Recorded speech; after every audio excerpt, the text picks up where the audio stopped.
Selamat datang di Praktikum Industri Ternak Potong tahun 2022 pada acara Feasibility Study. Feasibility Study atau studi kelayakan merupakan suatu kegiatan yang mempelajari secara mendalam mengenai usaha atau bisnis yang akan dijalankan dalam rangka menentukan layak atau tidak usaha tersebut dijalankan. Feasibility Study memiliki tujuan yang pertama mengetahui kelayakan suatu usaha dengan melihat perencanaan awalnya, serta yang kedua mengetahui bagaimana proses penyusunan perencanaan yang baik sebelum mendirikan sebuah usaha peternakan. Kelayakan suatu usaha tidak terlepas dari perencanaan awalnya. Sedangkan manfaat dari feasibility study yaitu dapat mengetahui bagaimana cara menilai dan mengetahui kelayakan suatu usaha, serta dapat mengetahui besar keuntungan dan resiko dari sebuah usaha, sehingga dapat digunakan untuk menentukan besar investasi yang perlu ditanamkan. Tahapan feasibility study terbagi menjadi 3 bagian. Yang pertama, perencanaan. Kedua, proyeksi pengembangan populasi ternak atau P3T, serta yang ketiga adalah analisis usaha. Nah, pada pembahasan kali ini, kita akan membahas mengenai proyeksi pengembangan populasi ternak. Pada pembahasan mengenai proyek pengembangan populasi ternak, kita akan masuk pada lembar kerja bagian data terlebih dahulu. Bisa kita lihat ya teman-teman, pada bagian data ini terdapat target pemeliharaan. Yang pertama kita lakukan yaitu perencanaan pemeliharaan. Jadi pada proyek kali ini kita menggunakan ternak komoditas domba dengan bangsa DET atau domba ekor tipis dengan lama proyek yang kita gunakan yaitu 4 tahun atau 1460 hari. Nah, selanjutnya kita akan menentukan berapa induk dan pejantan yang akan kita gunakan untuk proyek kali ini. Untuk breeding lot yang kita gunakan yaitu 1:10, sehingga jumlah pejantan yang kita datangkan yaitu 10 ekor dan 100 ekor indukan. Kemudian kita akan masuk ke kinerja reproduksi ternak domba. Yang pertama yaitu umur pertama estrus 240 hari, umur siap kawin 288 hari, siklus estrus 18 hari, S per C men 1, kemudian lama buntingnya 150 hari, ppm 60 hari, litter size 1,8, kemudian ada interval kelahiran, selanjutnya ada lama starter 60 hari, lama grower 120 hari, lama fattener 50 hari, selanjutnya juga ada mortalitas cempe yaitu 5%, ada calving rate 90% teman-teman. Nah, selanjutnya kita juga akan menentukan umur afkir dari pejantan maupun betina. Untuk umur afkir pejantan yaitu 5 tahun. Kemudian untuk umur afkir betina ini berdasarkan kelahiran teman-teman. Nah, untuk induk awal kita menggunakan 5 kali kelahiran, kemudian untuk breeding material 6 kali kelahiran. Selanjutnya juga ditentukan produksi feses yaitu 0,25 kg per ekor per hari. Nah, di kinerja reproduksi ternak domba ini tadi kan ada bagian yang kosong ya teman-teman, yaitu bagian interval kelahiran. Nah, untuk menentukan berapa interval kelahiran itu digunakan rumus yaitu siklus estrus dikalikan dengan S per C men 1, kemudian ditambah dengan ppm dan ditambah dengan lama bunting, sehingga diperoleh interval kelahiran yaitu 228 hari. Untuk anakan yang dilahirkan dari proyek ini yaitu 50% jantan dan 50% betina.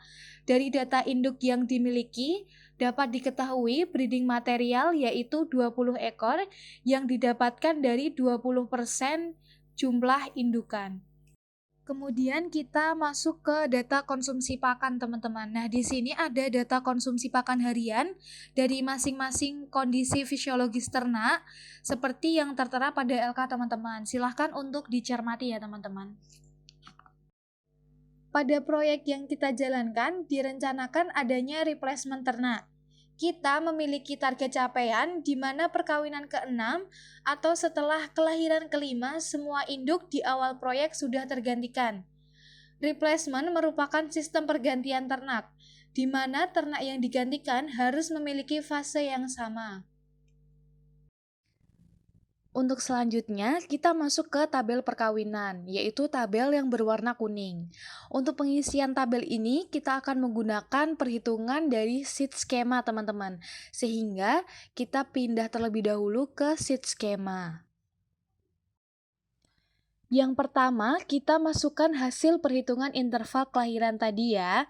Jadi, kita gunakan link ya teman-teman, supaya nanti kalau misalnya ada data interval kelahiran yang berubah, perhitungan kita juga otomatis berubah. Setelah interval kelahiran kita masukkan, berikutnya kita akan menghitung kapan indukan yang kita datangkan itu pertama kali melahirkan. Jadi, untuk rumus yang kita gunakan yaitu siklus estrus dikalikan dengan S per C-1 ditambahkan dengan lama bunting, sehingga didapatkan hasil teman-teman yaitu 168 hari.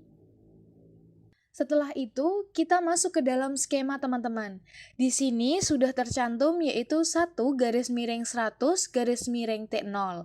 Ini menunjukkan bahwa ternak tersebut merupakan ternak yang didatangkan pertama kali, berjumlah 100 ekor ternak dan menggunakan kode identifikasi T0.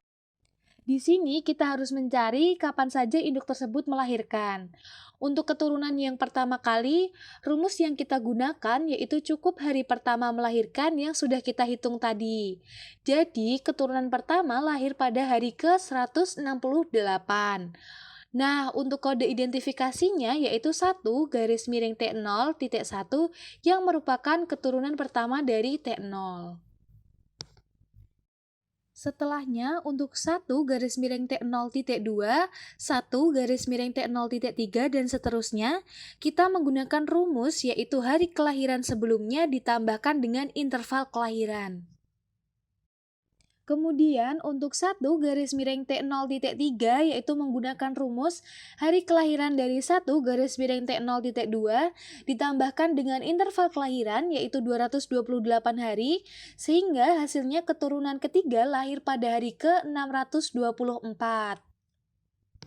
Setelah itu, teman-teman silakan untuk melanjutkan perhitungan sampai dengan keturunan yang ke-9. Setelah keturunan ke-9 didapatkan, teman-teman kembali lagi ke sheet data untuk mengisikan tabel perkawinan yang tadi teman-teman. Di sini tertera nama kelompok, tanggal kawin, dan juga tanggal beranak. Yang pertama, kita akan mengisi untuk kelompok 1 garis miring 100 garis miring T0. Untuk cara pengisiannya, beranak pertama diisikan dari sheet skema saja teman-teman. Nah, untuk beranak kedua dan selanjutnya langsung kita tambahkan saja dengan interval kelahiran. Di sini, teman-teman bisa menggunakan rumus S dollar sehingga teman-teman bisa menarik rumus dari sel beranak kedua sampai ke beranak ke-9. Seperti itu teman-teman.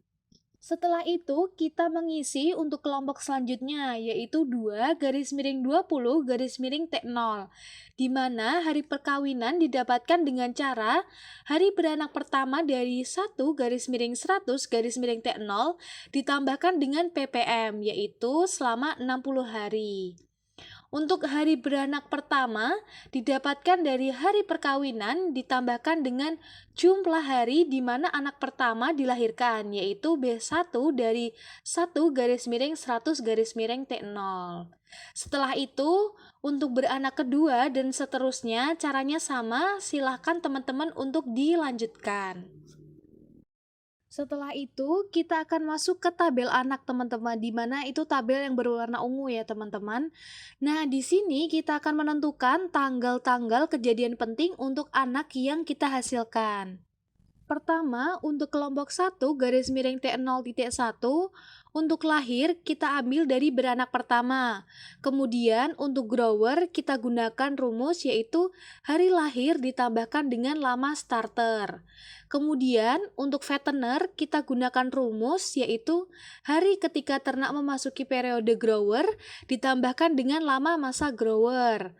Selanjutnya, untuk hari ternak dijual, yaitu dengan cara hari ternak memasuki periode fattener ditambahkan dengan lama fattener. Kemudian yang terakhir yaitu siap kawin, yang didapatkan dari hari ternak itu lahir ditambahkan dengan umur siap kawin.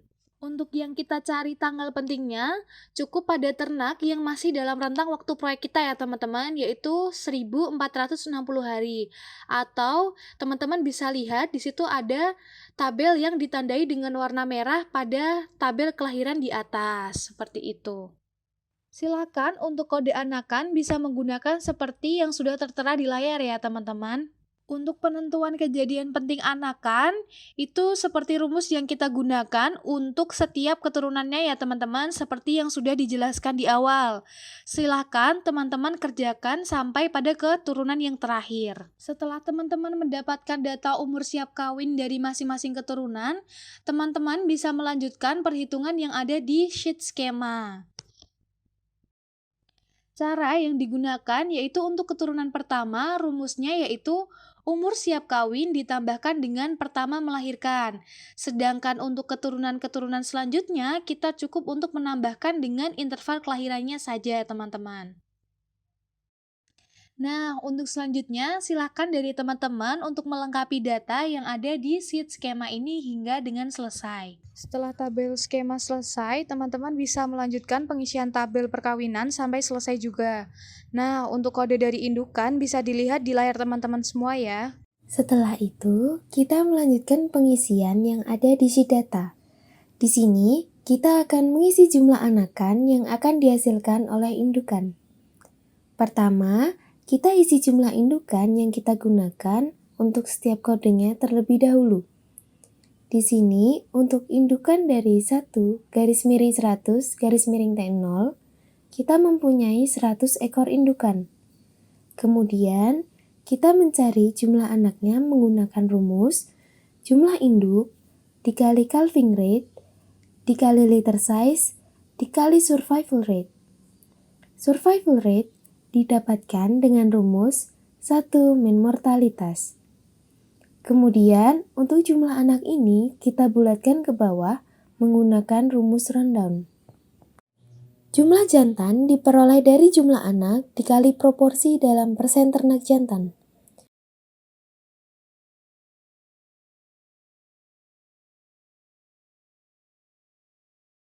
Sedangkan untuk ternak betina, bisa kita hitung selisih jumlah anak dengan jumlah anak jantan. Selanjutnya, kita masukkan jumlah breeding material yang kita gunakan untuk nantinya kita menghitung sisa anak betina yang akan kita gemukkan. Kemudian, untuk indukan selanjutnya, bisa teman-teman hitung berdasarkan jumlah induknya. Untuk kode indukan, bisa teman-teman masukkan sesuai data yang teman-teman miliki. Kemudian, hasil anakan juga kita bulatkan ke bawah menggunakan rumus rundown kembali. Selanjutnya, kita memasuki pada sheet tahun. Pada sheet tahun ini terdapat 3 jenis tabel. Yang pertama, tabel komposisi breeding stock untuk induk dan pejantan. Yang kedua, tabel komposisi anak sampai siap jual untuk fase pertumbuhan anak. Dan yang ketiga, tabel perhitungan hari makan untuk menghitung kebutuhan pakan ternak selama fase pemeliharaannya. Pada bagian tanggal yang ada di bawah tabel komposisi anak ada 2. Baris pertama merupakan jumlah hari dalam sebulan, sedangkan baris kedua merupakan rekapitulasi hari selama proyek. Untuk perhitungan konsumsi pakan, bisa dilihat tanggal pada baris pertama. Sedangkan untuk kejadian yang terjadi dilihat pada tanggal baris kedua. Pada komposisi breeding stock, induk yang tidak atau belum bunting dimasukkan ke fase bunting. Karena pakan yang diberikan merupakan pakan untuk persiapan menuju kebuntingan. Kolom bunting tidak selalu ternaknya dalam keadaan bunting. Di sini untuk contoh yang pertama yaitu, pada hari pertama semua ternak bunting, maka pada hari pertama dimasukkan kode ternak yang bunting yaitu 1 _100 T0. Untuk jumlah induk kita masukkan sesuai jumlah yang kita gunakan di awal. Selanjutnya, pengisian tabel perhitungan hari makan. Pada hari makan, kita menggunakan jumlah ternak dikali lama pemeliharaan dalam 1 bulan. Di awal ini masih simpel, hanya ada indukan dan pejantan. Kemudian, untuk konsumsi pakannya, kita gunakan perhitungan sebagai berikut. Yang pertama yaitu hijauan dengan cara proporsi pemberian dikali hari makan yang kita cari tadi. Begitu juga dengan konsentrat, yaitu proporsi pemberian dikali hari makan. Silakan untuk pengisian perhitungan hari makan dan konsumsi pakan diselesaikan hingga tahun keempat. Nah, untuk bulan berikutnya, karena belum ada kejadian khusus, maka jumlah ternak pada bulan kedua tetap seperti pada bulan pertama. Untuk induk bunting tetap diberi pakan seperti sebelumnya. Begitu juga dengan bejantan ya teman-teman. Kemudian untuk bulan ketiga juga belum terjadi kejadian khusus. Maka di sini diisi sama seperti bulan pertama dan bulan kedua.